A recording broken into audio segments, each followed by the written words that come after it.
You're so insensitive. Why aren't you more like Jacob? Team Edward. So I spent about 2 weeks reading the Twilight Saga.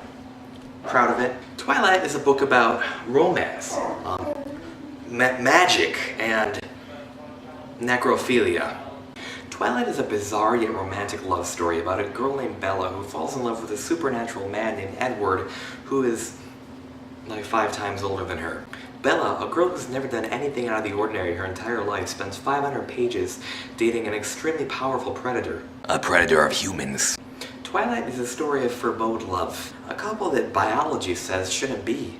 But the purpose of the story is, despite odds, overcoming it with love. But as most of you know, Twilight isn't exactly a book that's attracted the male gender. Although guys I've talked to who have actually read the book said they've loved it. So why? What makes a girl book, and what makes a guy book? Well, let's go back to our lovely couple from earlier.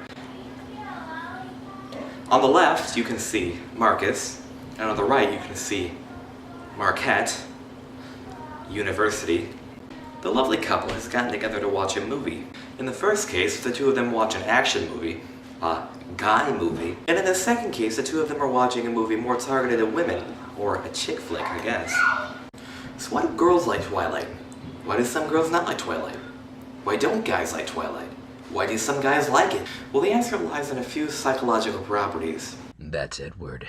He's gorgeous, of course, but don't waste your time. He doesn't date. Apparently none of the girls here are good looking enough for him. One, according to these guys, is that men and women communicate completely differently. The communication in this case is romantic, or more specifically hormonal. Women tend to enjoy non-athletic competition much less than men. For example, to a girl, her butt looks better than mine, she must be eliminated from this planet. A little secret, a guy might actually look forward to his girlfriend getting hit on, so that he can win and be the hero. In Twilight, Bella was described as very plain and very ordinary, while the male suitors in the book were described very thoroughly and as very attractive. And throughout the book, Bella never really had any competition. She was going to be the winner no matter what happened. And people, no matter what, will naturally compare themselves to a character. In the case of males, we enjoy the competition that Edward and Jacob had while comparing ourselves to them. Bella's lack of descript physical character traits, however, allow girls to insert themselves in a replacement of her. I'm never angry with you. How could I be? Brave, trusting, warm as you are. The second topic came from these guys, and it's an interest that both men and women really have, and that's in controversy. We like controversy. We like things that shouldn't happen, things that are wrong. But when they're right, that really gets interesting. In Twilight, we see many frequent signs of relationship violence. First of all, Bella has a very low self-esteem. She grew up in a populated city with girls that she viewed as much more attractive than she is. Once again, that competition thing, Bella sees competition and her self-esteem is hurt by it.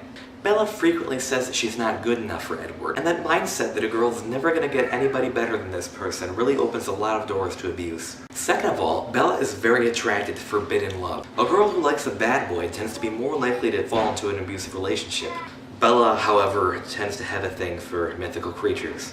Third, Bella is excited by violence. At a point when she's depressed, she runs after dangerous situations. Edward also shows signs of an abuser. At many points throughout the book, he isolates Bella from people, going as far as even taking the spark plug out of her truck. Now, Edward does have an understanding that the people from whom he's isolating her are dangerous. And if he weren't a very wise 100-year-old creature, he would probably be a psychopath, and that would be a perfect example of abuse.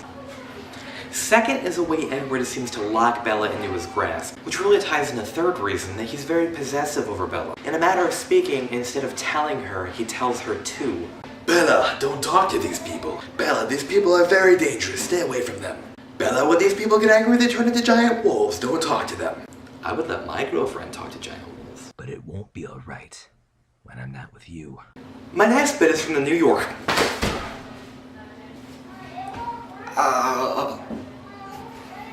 Both men and women like a damsel in distress story. Men tend to like a story of a female who's in physical danger being rescued, while women tend to enjoy a story of a girl who's rescued from emotional danger. This whole concept is called the Cinderella complex. Bella, at many points in the story, is in physical danger. However, seemingly throughout the entire story, she is in emotional danger. And people, no matter what gender, tend to be entertained by both. My throat suddenly felt tight. I wasn't used to being taken care of, and Charlie's unspoken concern caught me by surprise. My next part is my favorite bit, and it came from these guys. The different ways men and women feel jealousy. I just want to do this again. It's a cool effect. Bella had spent a large portion of her life in hyperdependence. Hyperindependence is a psychological concept of valuing your own independence so much that relationships are almost meaningless. Like many other girls who feel this way, Bella was raised in a situation where she was forced to be dependent. After moving to Washington to live with her father, Bella's hyperindependence snapped and became a hyperdependence, which can be very dangerous. Now, men and women feel dependence very differently. In a woman who has hyperdependence, she might feel as though she needs a certain person, or that without a certain person she's not capable of living. Men with a similar complex may feel that without this person, their life isn't meaningful anymore or has lost purpose. My last major difference in male and female thinking came from these guys. It's all in the concept that women want to be sought and men want to seek. The fact that our society frequents the objectification of women doesn't actually all derive from men. In fact, men are only half the cause. Ever since even early biblical times, women have objectified themselves. And although our society takes this way too far, psychologically it's actually a good thing to have a healthy amount of self-objectification. That was hard to say. And all these really interconnect. You see, not only as a society, but as individuals, we are obsessed with sex. Whether you want to admit it or not, it's hardwired into our DNA.